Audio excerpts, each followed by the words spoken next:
छिलके खा लिए। परीक्षित ने कहा गुरुदेव भगवान ने केले के छिलके खा लिए कैसे, आप हमें ये प्रसंग सुनाइए। तब श्री सुखदेव जी महाराज कहते हैं राजन, यदा तु राजा स्वसुतान साधुन पृशनन् धर्मन्न विनिष्ट दृष्टि। राजन, पांडवों के साथ कौरव जब अन्याय कर रहे थे, लाक्षागृह में उन्हें जलाने का षड्यंत्र रचा जा रहा था, तो विदुर जी धृतराष्ट्र जी के पास आए और उन्हें समझाने लगे कि तुम्हारे बेटा जो दुर्योधन कर रहे हैं बिल्कुल गलत है, सरासर अन्याय है।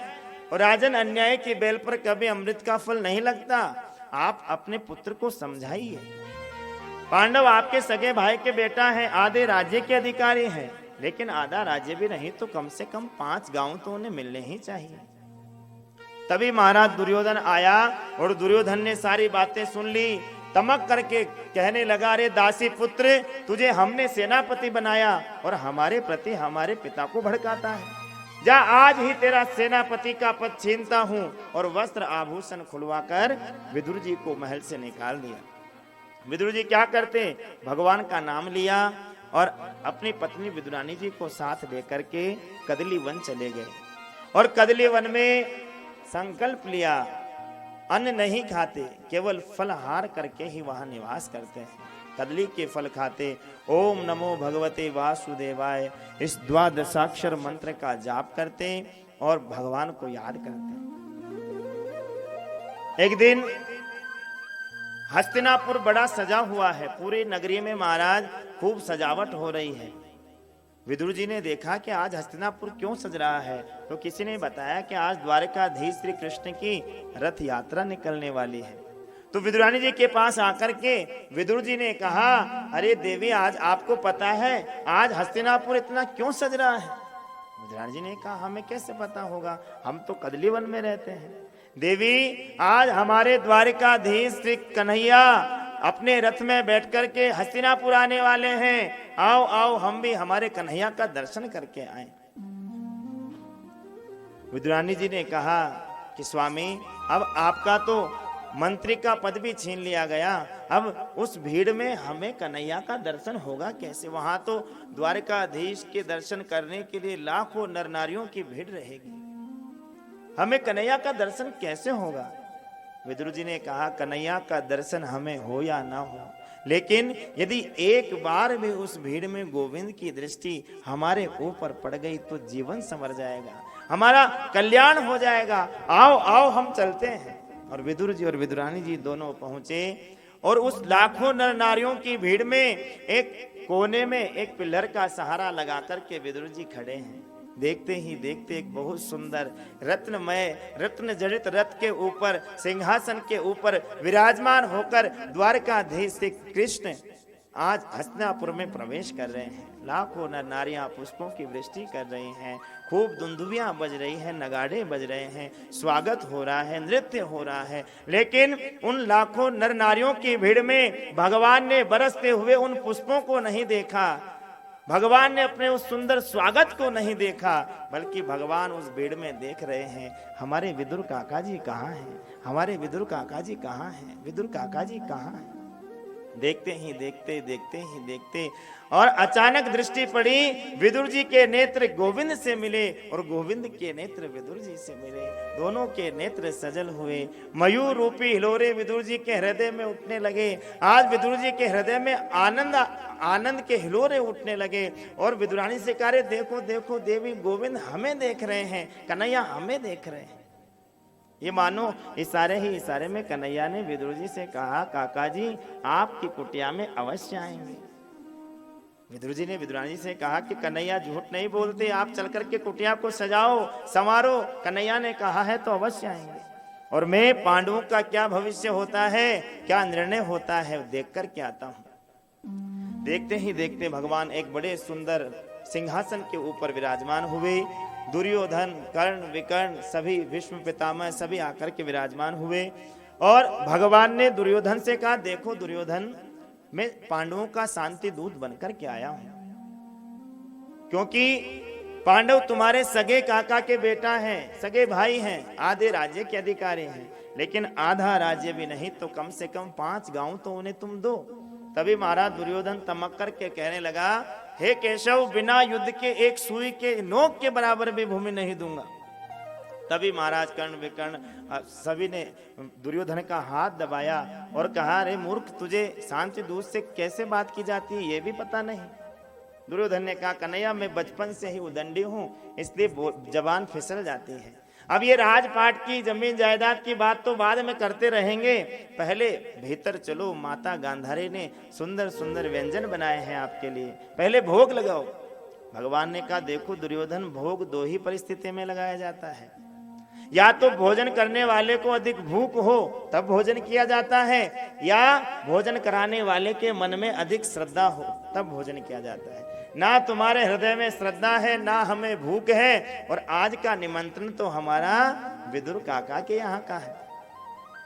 दुर्योधन ने कहा, विदुर जी के खुद के तो खाने के लाले पड़ रहे हैं, उनके खुद के खाने का कोई ठिकाना नहीं, तुम्हें क्या खिलाएंगे? भगवान ने कहा, मुझे इस बात की चिंता नहीं कि मुझे क्या खिलाएंगे, यदि बुलाया है तो कुछ ना कुछ तो व्यवस्था अवश्य करे होंगे। दुर्योधन ने कहा, लेकिन आप द्वारिका से सीधे हमारे यहाँ आए, तो फिर विदुर जी ने आपको निमंत्रण कब दे दिया?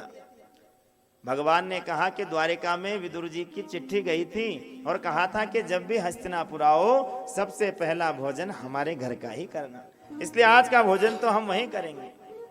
और महाराज जैसे ही विदुर जी ने सुना कि कन्हैया ने आज भरी भीड़ में कहा कि मेरे घर का भोजन करेंगे, और महाराज उठ करके दौड़े दौड़े बाजार में गए, क्योंकि विदुर जी को पता था कि भगवान ने कहा है तो अवश्य आएंगे। सुंदर सुंदर पकवान लेकर के बाजार से आऊं।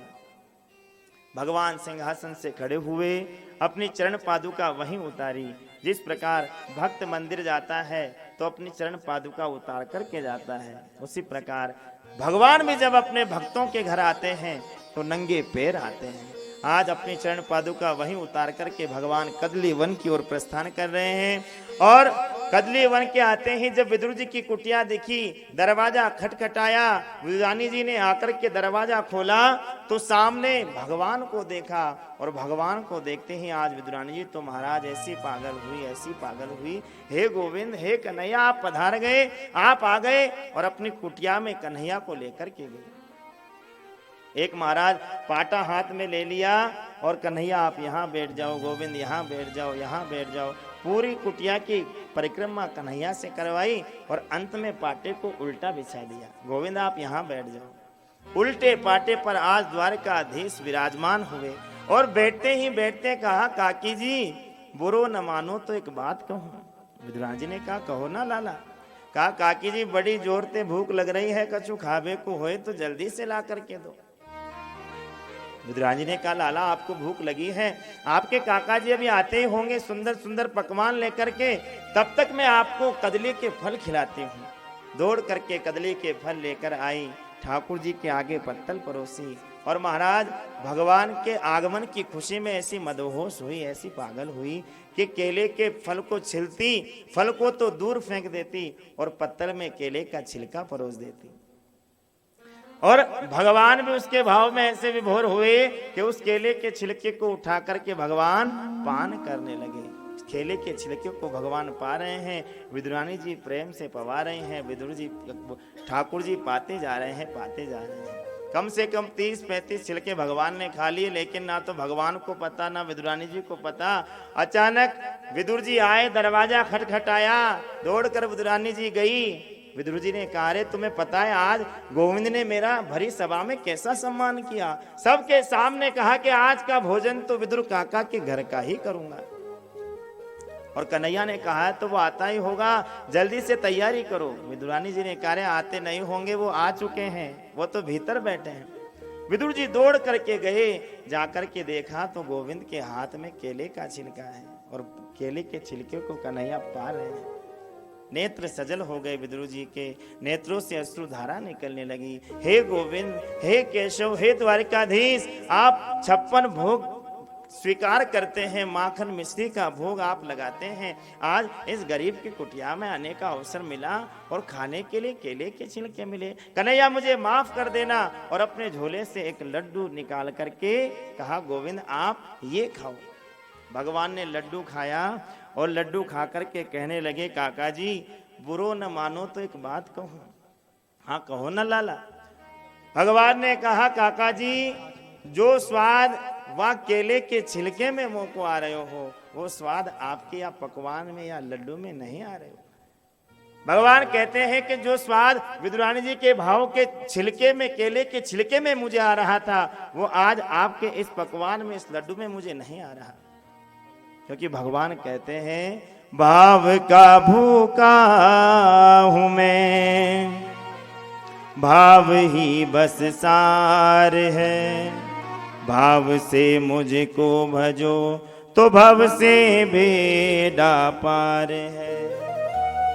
भगवान स्वयं कहते हैं कि भाव का भूखा हूं मैं, भाव ही बस सार है।